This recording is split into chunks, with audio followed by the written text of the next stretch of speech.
Mi nombre es John Liscano y a continuación procederé a explicar la Ley de Contrataciones Públicas y su respectivo reglamento, ambos vigentes y que regulan dichas operaciones en Venezuela. La Ley de Contrataciones Públicas fue promulgada el 19 de noviembre del 2014 bajo la Gaceta Oficial de 6154. Esta Gaceta es Gaceta Oficial Extraordinaria y la misma es una ley promulgada para establecer o para mencionar las cosas que se deben llevar a cabo y bajo qué lineamientos se tienen que regir las operaciones que tengan que ver con el ámbito de las contrataciones públicas, entendiéndose contrataciones públicas a las actuaciones que tiene el Estado en cuanto a la adquisición de servicios, ejecución de obras públicas y adquisición de bienes.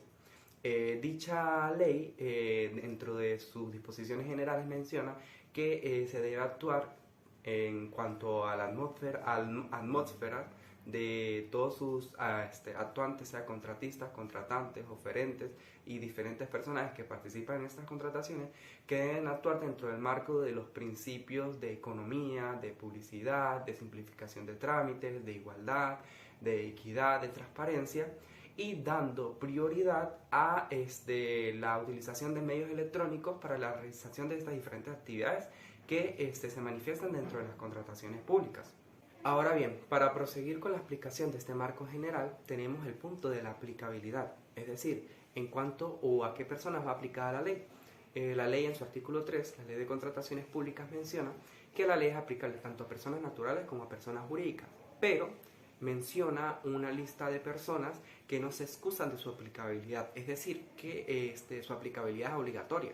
Dentro de ellas tenemos los organismos o entes del poder público en sus diferentes niveles, las universidades públicas, el Banco Central de Venezuela, las sociedades civiles o mercantiles en las cuales en su patrimonio la República participe en un 50% o más, las comunas o consejos comunales, como también las sociedades socioproductivas en las cuales manejen fondos públicos.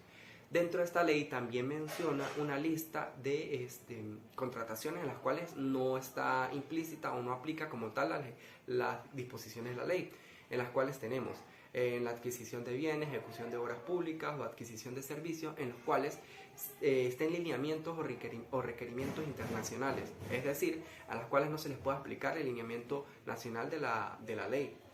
Aparte de eso, la ley menciona que si así no se aplique la ley para ellas, igual se puede exigir información en cuanto a estas operaciones. También tenemos el arrendamiento operativo o financiero y por último tenemos las actividades de patrocinio en formas artísticas, científicas, educativas, promocionales, entre otras. Ahora bien, para tratar de terminar de englobar lo que va referido al ámbito de aplicabilidad de la ley menciona una lista de modalidades de selección a las cuales se excluye de su aplicabilidad, dentro de las cuales tenemos la prestación de servicios, la prestación de servicios financieros regidos por su respectiva ley, la adquisición de bienes inmuebles, semovientes, obras literales, artísticas o científicas, la adquisición de bienes necesarios para el contratante, para sus operaciones, las operaciones con caja chica, como también la adquisición de bienes para consumo, medicamentos y entre otros, siempre y cuando se aplique la situación del país de desabastecimiento. Por otra parte, refiriéndonos a lo que trata la ley en cuanto a los procedimientos, notificaciones y procesos administrativos, la ley menciona que obviamente en el caso en que regule los sujetos, a las personas, a las actuaciones que estén en esa ley, quedarán reguladas obligatoriamente. Pero en el momento en que las disposiciones legales de esta norma den paso a un vacío legal o a alguna incógnita que la ley no pueda resolver, se puede aplicar las leyes administrativas que lo puedan regular, las materias en procesos administrativos. Las notificaciones, menciona la ley, que si así conviene entre el contratante y el contratista, la mejor forma o debería hacerse en cuanto a los principios de forma digital, es decir, por sus sitios web se realizan las notificaciones. Y en cuanto a los procedimientos, dice la ley que primero se debe agotar la vía de la ley, es decir, la ley de contrataciones públicas y su reglamento, para al fin y al cabo llegar a la parte administrativa, es decir, a la vía administrativa. Siempre agotar la parte que es de la ley, es decir, la ley y su reglamento.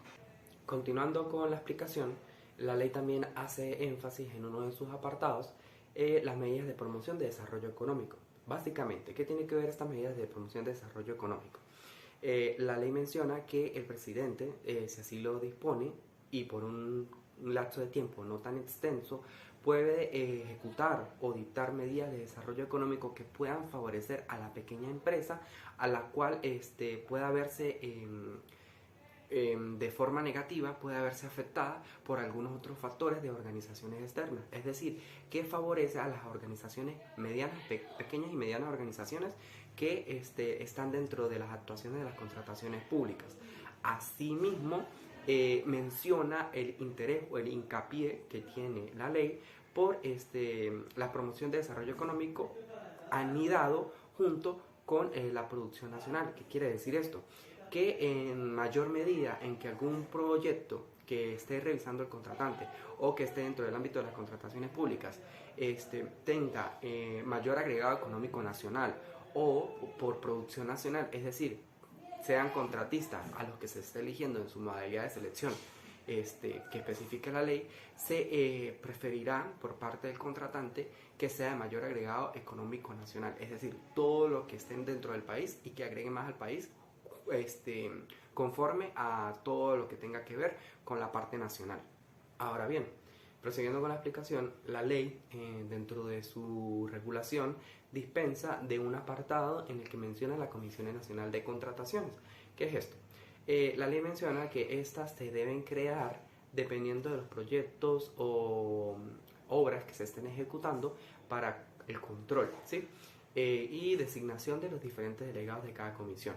Es decir, cada Comisión Nacional de Contrataciones, dependiendo del proyecto, la obra a ejecutar, tendrá una persona o un número impar, menciona la ley específicamente de personas encargadas de dichas comisiones, y esas personas deben tener cada uno un suplente.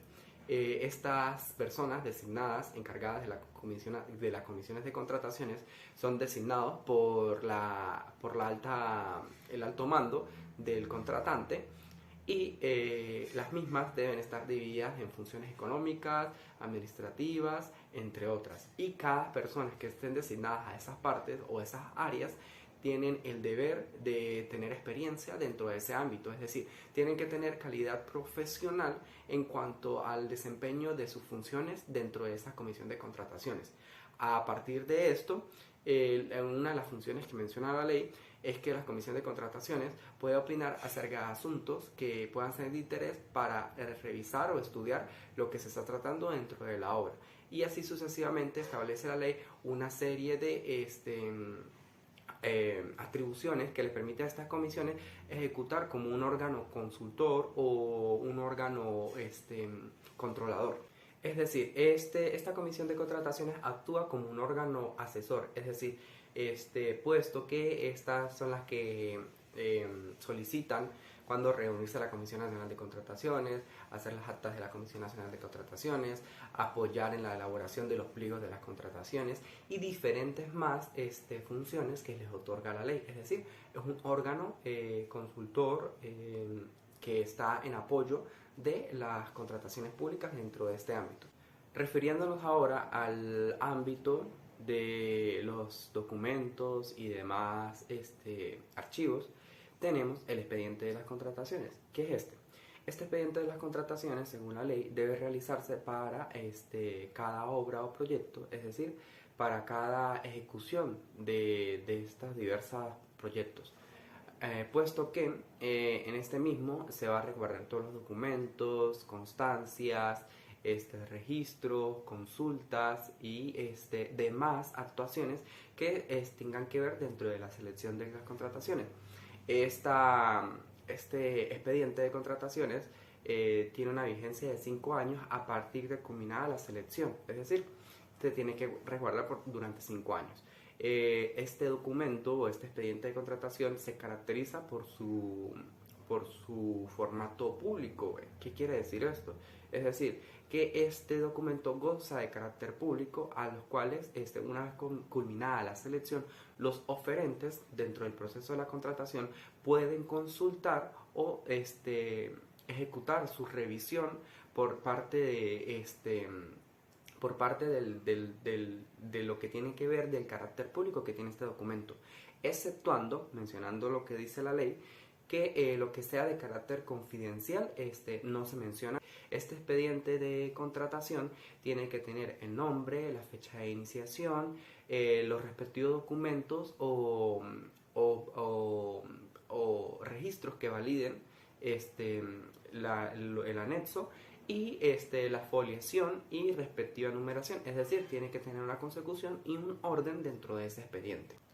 Y refiriéndonos a lo que es las comunas o organizaciones de ciudadanos en consejos comunales, cuando estas organizaciones estén encargadas o manejen fondos públicos para la ejecución de proyectos, la obtención de servicios o la adquisición de bienes, estas organizaciones de personas, consejos comunales o comunas, también de igual forma aplica para ellas y que deben tener una comisión de contrataciones, igualmente con un número impar, con sus comisionados, es decir, sus personas encargadas, con sus suplentes, con su secretario, y estos mismos deben ser designados por el Consejo de Ciudadanos, es decir, las personas que participan dentro de esto, designar las personas encargadas para esta comisión de contratistas.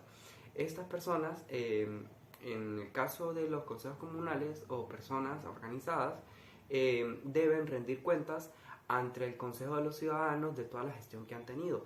Asimismo, deben aplicar Contraloría Social para con las partes, es decir, con todas las partes que participan dentro de una contratación, siendo los consejos junto con un contratista, de hacer revisión de toda la gestión que se ha tenido en cuanto refiere a estos proyectos de los consejos comunales. Y para las modalidades de selección, conforme a estas comunas, la ley establece que tiene que realizarse a través de una lista de precios, es decir, estableciendo unos límites en los cuales se basa esta modalidad de selección. La ley menciona también, o dispensa, que sobrepasando estos límites de la modalidad de selección de consulta de precios, se podrá aplicar la modalidad de selección de la modalidad de concurso abierto o concurso cerrado respectivamente, en cuanto tenga respectiva aplicabilidad. Por otra parte, tenemos un punto importante a tratar, que es el compromiso de responsabilidad social. Es muy importante tratar este punto, puesto que establece no más que el compromiso o la ejecución de hacer lo que la ley dispone, es decir, en cuanto a la actividad de los particulares junto con el Estado, de cumplir con lo que se está disponiendo y junto con las disposiciones o los límites de sus funciones para con y con el Estado. Este compromiso de responsabilidad social solamente procederá dependiendo de lo que menciona la ley. La misma dice que solamente procede si se excede 2.500 unidades tributarias del monto total de los compromisos o de las ofertas de los oferentes, valga la redundancia. Y los mismos proceden a favor o en significado de garantía de poder cumplir, de que estos cumplan junto con las responsabilidades que se les delegará en el caso en que sean elegidos. Es decir, cumple como si fuera tipo para garantía para que estos cumplan con sus obligaciones. Es decir, es un compromiso que tienen ellos junto con el Estado, puesto que son como es fondos públicos, es decir, fondos del Estado, y tienen que ver con la responsabilidad social para con sus ciudadanos. Estos deben tener este respectivo compromiso de responsabilidad social, dependiendo de si es aplicable o no. Por otra parte, refiriéndonos a los entes o órganos actuantes dentro de las contrataciones públicas, como lo menciona la ley, tenemos el Sistema Nacional de Contrataciones Públicas, el cual es una red de órganos o entes actuantes, como se mencionó anteriormente, dentro de este ámbito de contrataciones. Tenemos entonces el Servicio Nacional de Contrataciones Públicas, seguido de este tenemos el Registro Nacional de Contrataciones Públicas, tenemos la dependencia estatal, que es el Registro Nacional de Contrataciones Públicas Estatales, y la Dirección de Capacitación de Contrataciones Públicas. Empecemos por el primero, el Servicio Nacional de Contrataciones Públicas. Este menciona la ley que es un organismo desconcentrado del poder público nacional. El mismo tiene capacidad presupuestaria, financiera y diferentes atribuciones que le menciona la ley, el cual actúa como órgano de apoyo, consulta, supervisor y seguimiento de todo lo que tenga que ver con el ámbito de aplicación de las contrataciones públicas. Aparte de eso, tenemos el Registro Nacional de Contrataciones, el cual forma parte de este sistema que acabamos de mencionar y actúa como un órgano de inscripción, de registros, de llevar a cabo todo lo que tenga que ver con ciertos papeleos de las contrataciones públicas, al igual que el Estado. El Estado con ciertas atribuciones no mayores a las del Servicio Nacional. Y para finalizar con el servicio de capacitación de las contrataciones públicas, tenemos que tiene que ver con un servicio que ofrece, como su palabra lo indica, la capacitación, el estudio, la formación, que tenga que ver con las contrataciones públicas, los entes que actúan dentro de él y los contratistas, los contratantes o los oferentes que incurren dentro del ámbito de la aplicación de las contrataciones públicas.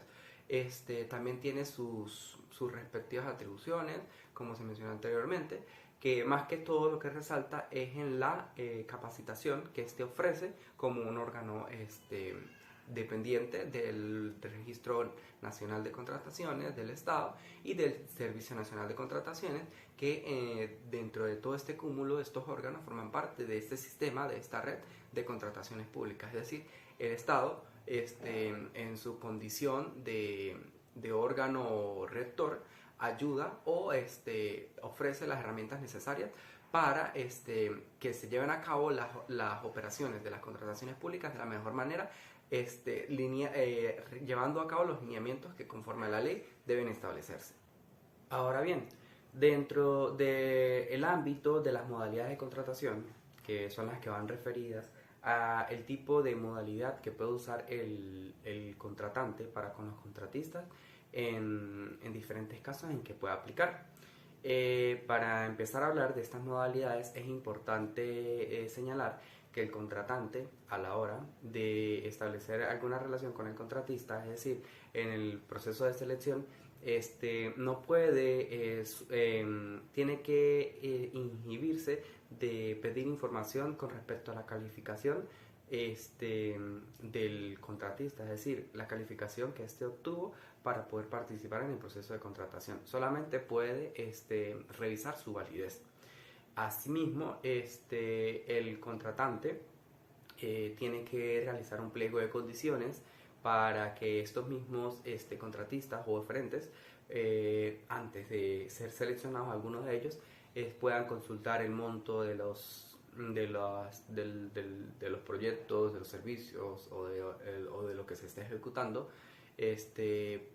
para que estos puedan primero realizar sus ofertas, y si los contratantes deciden por lo menos establecer que quieren prorrogar más la selección de los contratistas y se les pide a los oferentes que por favor prorroguen sus propuestas. Asimismo, los oferentes que quieran adquirir el pliego de condiciones lo pueden hacer, los que no quieran no están en obligación de hacerlo. Y el monto del proyecto del contrato no suele subdividirse en varios contratos, siempre es un solo contrato para evitar posibles errores en el futuro o que se vaya a ver afectada la ejecución de la obra, la adquisición del bien o la prestación del servicio en calidad de la transparencia que tiene que haber en la operación. A partir de eso tenemos el concurso abierto, en el cual la ley establece los lineamientos que deben seguir para poder realizar esta modalidad de selección, en el cual menciona que viene definido por unos límites de unidades tributarias, es decir, para la adquisición de prestación de servicios, es de 20.000 unidades tributarias, es decir, que el monto excede de 20.000 unidades tributarias del contrato. Para la prestación, para la adquisición de bienes de 20.000 unidades, de 30.000 unidades tributarias, y para la ejecución de obras de 30.000 unidades tributarias. Es decir, que pasen esos montos máximos para poder proceder al concurso abierto. Aparte de esto, prevén las modalidades de entrega de los sobres a estos oferentes en cuanto a si fueron o no elegidos para este tipo de modalidad de selección. Y para seguir explicando esos tipos de modalidades que establece la ley, prosigue mi compañera con la explicación de la modalidad del concurso cerrado. Buenas, profesora. Sigo yo, Marjorie Villamarín, a continuación de mi compañero, hablando sobre el título 3 de las modalidades de selección del contratista. Esta parte sigo yo el capítulo 3, que habla sobre los concursos cerrados. La ley me dice que se puede bajo la modalidad de concurso cerrado cuando se trate de los casos que expone el artículo 85, donde se determinan los mínimos y máximos en unidades tributarias con respecto a bienes, servicios y ejecución de obras civiles. De igual forma, la ley expone las excepciones. En el reglamento me habla sobre el concurso cerrado, diciendo que para poder iniciar con un concurso cerrado privado se debe hacer mediante un acta y debe contener descripción de la contratación y número del procedimiento, monto estimado de la contratación, verificación legal de las empresas seleccionadas según su nivel, razones técnicas, cronograma de ejecución y firma de los miembros. Seguidamente, en los artículos posteriores, que es 86 y 87, se manifiesta el procedimiento mediante el cual se realiza la selección de candidatos quienes serán elegidos sobre la base de aspectos financieros y experiencia técnica fundamentados legalmente. Así luego entregarán su oferta en el concurso dentro del periodo que expone la norma. Con respecto a las empresas no nacionales, la norma permite la participación de empresas sin filiales en el país bajo igualdad de condiciones en su participación, siempre y cuando el objeto de contratación no se encuentre dentro de los oferentes nacionales, así como la capacidad presupuestaria adecuada en forma de la divisa en cuestión para los actos de contratación. A continuación hablamos sobre las disposiciones comunes para concurso abierto y concurso cerrado. En relación a las condiciones para calificación y evaluación de los oferentes, la norma expone la responsabilidad que recae sobre el contratante de sujetarse a las condiciones establecidas en la contratación. Además, el hecho de rechazar a un oferente deberá estar debidamente fundamentado sobre la base de la norma.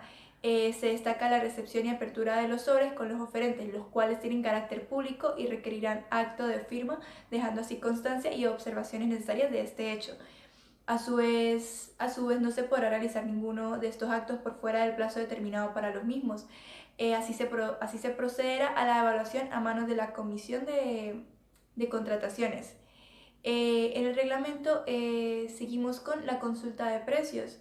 La consulta de precios me dice que cuando se seleccionan los contratistas mediante el método de consulta de precios se podrá dar sin un pliego de condiciones según lo establecido en el artículo 43 de la ley. Sin embargo, se piden ciertos requisitos para poder participar, entre los que resaltan las especificaciones técnicas, validez de la oferta, lapsos de entrega de la oferta y criterios de evaluación.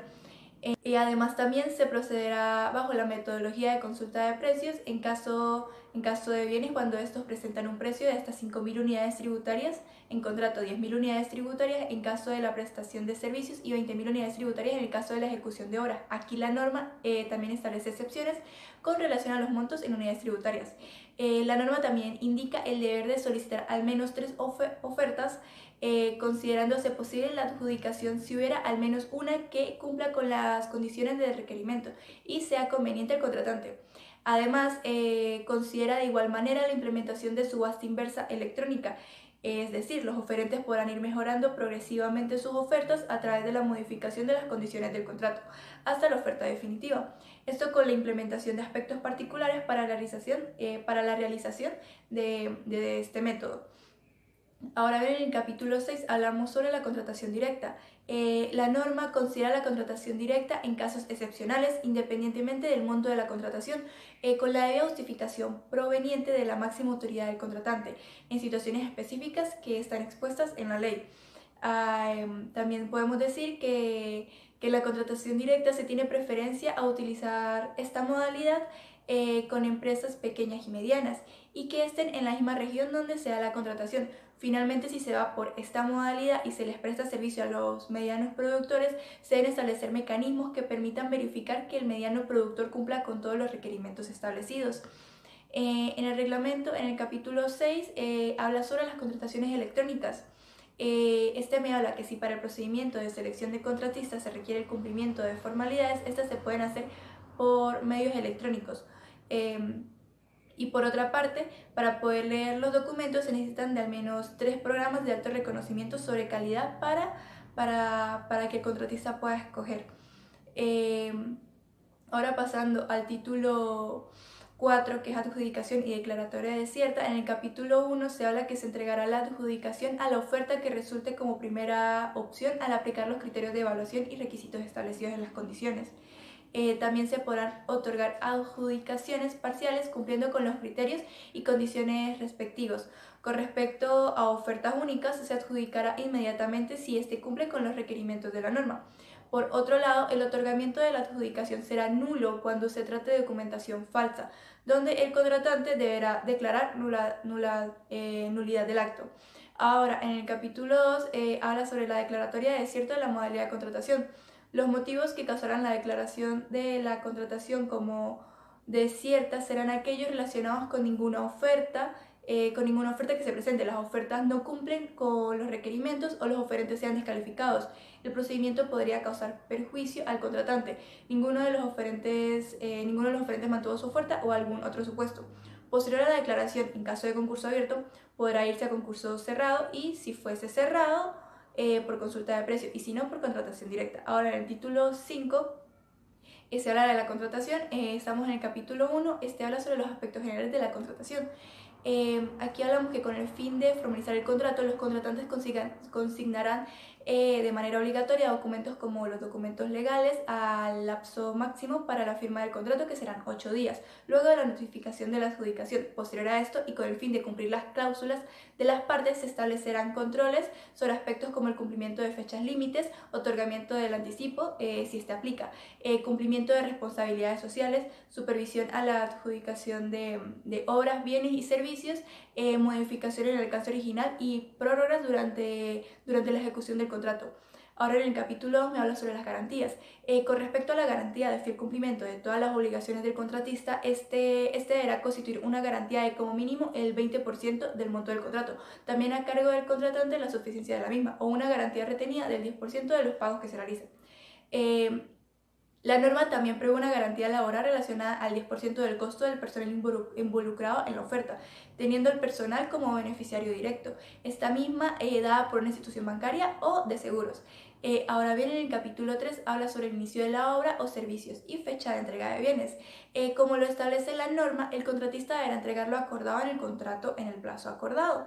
También existe la figura del anticipo, el cual no será obligatorio para iniciar la entrega del bien, servicio o el inicio de la obra acordada. Este no podrá ser mayor del 50% del monto del contrato. En el capítulo 4, que habla sobre las modificaciones del contrato, aquí me dice que el contrato está en la facultad otorgada por la ley de incluir modificaciones que serán notificadas al contratista por escrito. Igualmente, el contratista podrá hacerlo sobre la base de sus estudios económicos y de presupuesto. Todo esto solo se dará bajo la aprobación de la máxima autoridad del contratante. Ahora, en el reglamento, en el capítulo 4, me habla sobre las variaciones del contrato. Aquí me habla un poco sobre que aunado a las causas establecidas en el artículo 108 de la ley, se consideran también causas de modificación del contrato, la emisión de leyes que modifiquen el contrato original, generando variaciones que deben ser pagadas a los contratistas. Además, también es causal de cambio la cuantía de dichas variaciones. Por otra parte, los precios pueden sufrir una variación, ya sea se aumentan o disminuyen. Esto se verá reflejado en las partidas del presupuesto original y también se verá reflejado si cambian por la variación de la moneda nacional. Además, para esto se toma en cuenta una fórmula que se llama polinómica. En el capítulo 5 hablamos sobre la ejecución de obras que está en el reglamento. Para iniciar con el proceso, el ente debe suministrar al contratista la copia de los planos y las especificaciones de las obras para que éste advierta sobre cualquier error u omisión que se encuentre con respecto al presupuesto original. Y esto es muy importante, dado que lo que contienen los planes será ejecutado por el contratista. De igual forma, el contratista se compromete a aplicar las normas que se encuentren vigentes. Posteriormente, se procederá a iniciar la obra notificando previamente con 2 días hábiles al ingeniero. Si está transcurrido el tiempo no se presenta, el inspector debe solucionar dicho inconveniente dentro de los 3 días hábiles siguientes. En la ley, en el capítulo 5, hablamos sobre el control y fiscalización en los contratos. Con respecto a los contratos de bienes y servicios, los responsables tendrán obligaciones de verificación sobre aspectos como el inicio de la ejecución del contrato, el cumplimiento de las especificaciones, el informar el avance de la ejecución, proponer correcciones para la ejecución del contrato de manera óptima, elaboración y firma de documentación pertinente y demás otorgadas por la máxima autoridad. Con respecto al ingeniero, inspector de la obra, este tendrá como responsabilidad el acta del inicio del trabajo, supervisar los materiales y calidad de los mismos, fiscalizar de manera continua, suspender todo aquello no realizado de manera acorde, recibir observaciones y solicitudes del contratante, informar del progreso de la obra, elaborar todo lo relacionado con las actas que tengan que ver con la obra, incluso si se le otorga la facultad de devolver la obra a su estado original.